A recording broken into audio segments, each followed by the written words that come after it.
sont partis les Français pour ces vacances de Pâques? On en parle avec notre invité. Bonjour Valérie Bonnède. Bonjour. Soyez la bienvenue sur Sud Radio, présidente des entreprises du voyage. Alors bon, je le disais, pour ce qui est des vacances intra-françaises, franco-françaises, manifestement beaucoup de Français sont partis puisque Bison Futé voit orange en ce jour de chassé-croisé entre la zone B et C aujourd'hui sur les autoroutes. Ça veut dire qu'il y aura beaucoup de trafic.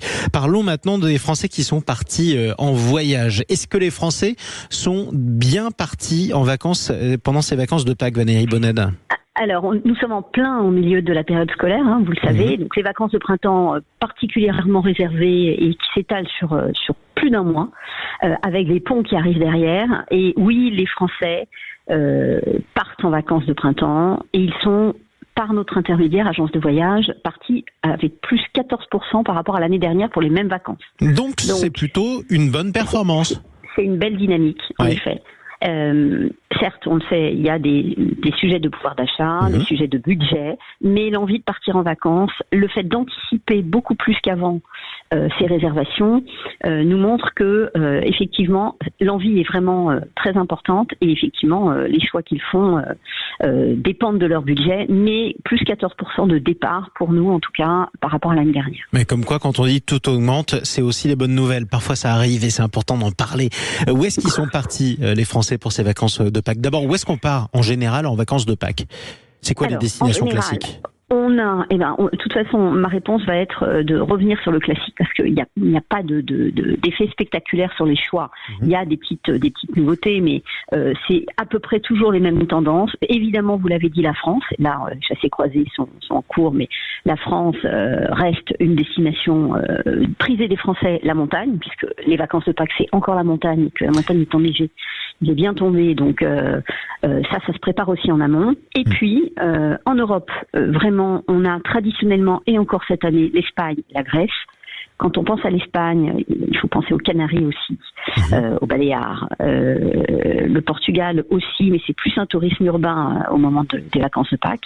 La Grèce, quand on pense à des destinations moyen courrier, la Tunisie et le Maroc vraiment remontent beaucoup par rapport à ces dernières années pour plein de raisons. Donc c'est vraiment aller chercher, pour répondre à votre question, du soleil, aller chercher des voyages qui ne vont pas trop loin.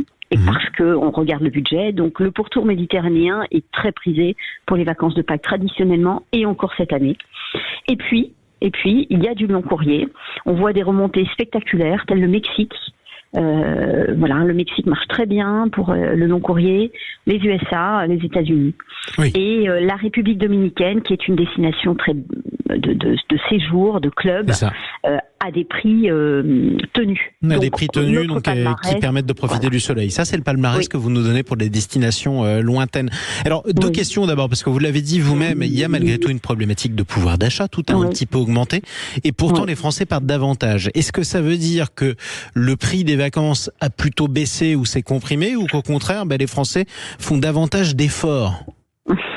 Alors, je dirais que les prix n'ont pas baissé, il faut être très honnête, mais ils ont même augmenté, on le sait, pour les billets d'avion qui tirent le panier moyen vers le haut. C'est le gros du budget ? Oui, c'est le gros du budget. Et ces prix de l'aérien, évidemment, nous, on ne les contrôle pas, sont liés à l'augmentation, à l'inflation, mais au carburant, etc. Ça se stabilise aujourd'hui. Donc, on verra l'été, mais on n'en est pas là. Là, on est dans une stabilisation des prix. Donc, l'augmentation du nombre de départs, comme vous le disiez, c'est vraiment une volonté des gens de partir. Moi, j'ai les chiffres, par exemple, de l'hôtellerie de plein air. Plus 6%, donc l'hôtel plein air sur le camping, plus 6%, mais les Français cherchent des emplacements qui sont les moins chers quand on regarde le choix des autres Européens. Donc ils ont un budget qu'ils tiennent, mais ils veulent partir. Donc oui, par rapport à l'année dernière, ils sont plus nombreux, en faisant attention à ne pas trop dépenser, et les prix sont quand même sont tirés vers le haut. Le panier moyen a augmenté cette année. Là, il se stabilise. Et c'est déjà une bonne chose. Autre question importante, les vacances scolaires, ça dure 2 semaines, ça c'est la durée. En revanche, c'est quoi la durée moyenne des voyages, des vacances de printemps, des séjours? Alors, très souvent, quand même, on est sur une semaine. Mais quand on regarde la durée moyenne réservée, elle augmente un petit peu sur l'année par rapport à l'année dernière. On est à plus 1,2 jours en moyenne en réservation. Là, je sors des vacances de Pâques, en général. Donc ça veut dire que les Français ont allongé un petit peu leur durée moyenne de départ. En revanche, on voit vraiment le même Français, le même voyageur qui va alterner, pour quand il peut, des petits séjours, des séjours un peu plus longs, qui va rester plutôt un peu plus longtemps, qui va regarder un peu les moyens de déplacement, évidemment les prix. Oui. Donc il y a des questions sur l'éco-responsabilité, mais le prix est quand même l'arbitre, on va dire. Voilà. De tout ça. C'est à la carte, mais quand on regarde une carte, évidemment, on regarde toujours le prix, ça c'est important. Évidemment. En un mot, que donnent les réservations pour cet été ? Alors, pour cet été, les ailes, ce qu'on appelle les ailes des congés, hein, Ouais. juin d'abord et septembre, il y a vraiment des réservations, de bonnes réservations.